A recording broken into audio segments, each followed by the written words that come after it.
son imágenes de una película, sino de una realidad cada vez más preocupante. A comienzos de semana conversamos sobre las tormentas, inundaciones y olas de calor que están golpeando a Estados Unidos. Hoy queremos hablar de otros hechos que han activado una alerta, especialmente de las organizaciones medioambientales. Por primera vez desde 1950 volvió a llover en Groenlandia, uno de los sitios más fríos del planeta. Llovió en lugar de nevar, como es costumbre. Científicos consideran que estas lluvias, además del aumento de las temperaturas, el derretimiento del hielo y el incremento del nivel del mar, son una clara señal del impacto del calentamiento global. Este hecho coincide además con la reciente publicación del informe de Naciones Unidas que alertó que la crisis climática se ha acelerado y que en los próximos años el planeta se va a calentar 1,5 grados centígrados, pudiendo generar en la Tierra mayores sequías, riesgo para las ciudades costeras por el aumento de las mareas y afectaciones en la agricultura y la ganadería. Ahora bien, ¿cómo podemos entender, quienes no somos especialistas, la magnitud de lo que está sucediendo y puede suceder? ¿Los políticos están haciendo realmente lo necesario e invirtiendo los recursos suficientes para actuar en este sentido? ¿Es posible revertir esta amenaza para nuestro planeta? ¿Y qué podemos hacer cada uno de nosotros desde nuestro hogar para reducir los daños en la Tierra? Lo vamos a conversar con un especialista, con Javier Sierra, director de comunicaciones de la organización Sierra Club. ¿Cómo está? Bienvenido. ¿Qué tal, Gladys? ¿Cómo te va? Gracias por aceptar. Y bueno, la magnitud del daño además, porque bueno, uno no es especialista, estas advertencias constantemente surgen de quienes sí lo son. Al final uno siente que la dinámica social continúa más o menos igual y entonces uno se pregunta dónde está parado y hacia dónde vamos.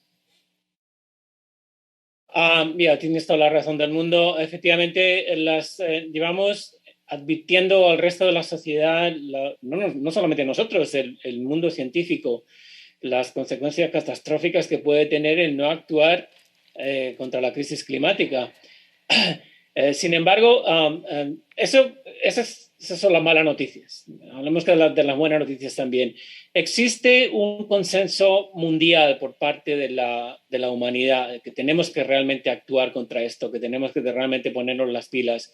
Sigue siendo el obstáculo más grande en este sentido la voluntad política. La voluntad política no está ahí en demasiados países del mundo.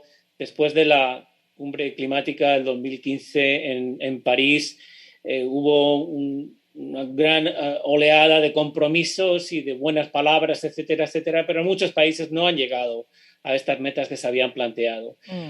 Lo que acaba de hacer, por supuesto, el panel climático de las Naciones Unidas es advertirnos de que ya no podemos seguir así. De hecho, el clima está cambiando y está cambiando con consecuencias sin precedentes, catastróficas y en muchos casos irreversibles.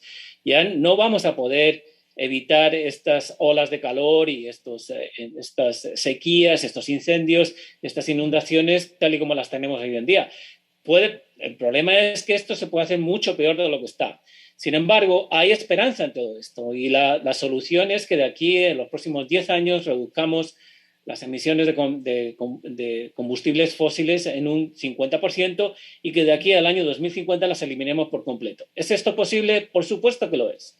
Desde el punto de vista económico, desde el punto de vista social y sobre todo desde el punto de vista científico. Ya tenemos los conocimientos para llegar a ese punto. Todo esto se viene desarrollando desde la denominada era industrial y al final ya hemos escuchado también planteamientos para los próximos 30 años de otras fuentes de energía, pero hay países que están atrasados en todo.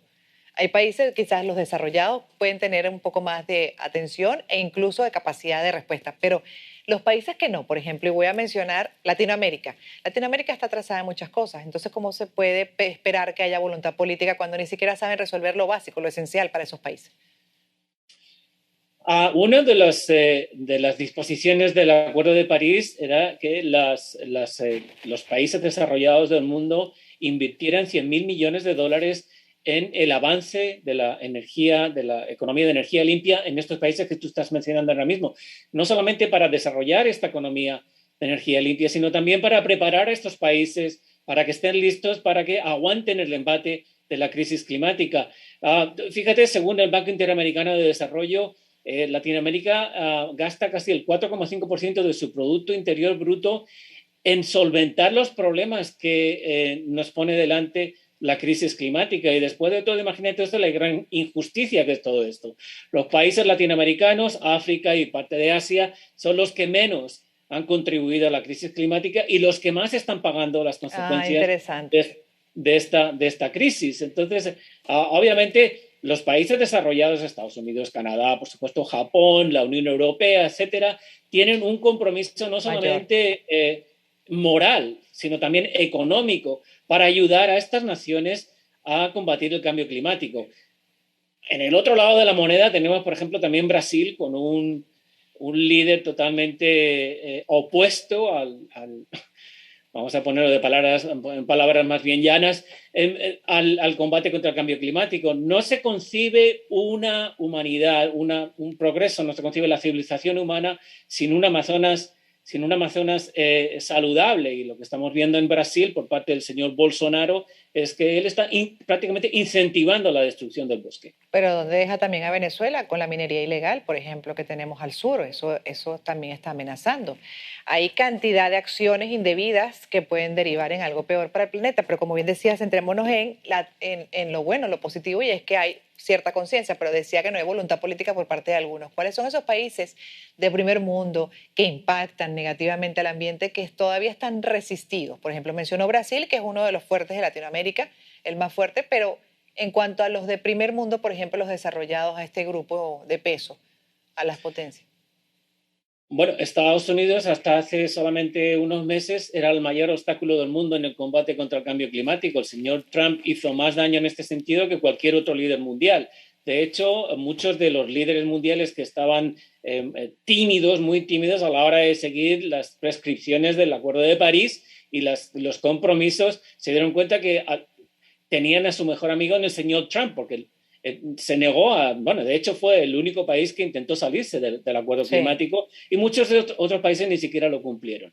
Esas es las malas noticias de nuevo. Pero vamos a hablar de las buenas noticias. Ahora mismo hay un combate hermoso en el Congreso de Estados Unidos, en el Capitolio, para realmente aprobar leyes que combatan el cambio climático de una vez por todas. De hecho, ayer se aprobó por la Cámara de Representantes, aprobó un presupuesto de 3,5 billones de dólares, que son trillions en inglés, y que muchos de estos componentes de este dinero va a ir destinado a fomentar la economía de energía limpia. No solamente eso, sino la creación de empleos que en muchos casos, Gladys, ni siquiera tienen nombres hoy en día. Estamos hablando de millones de empleos.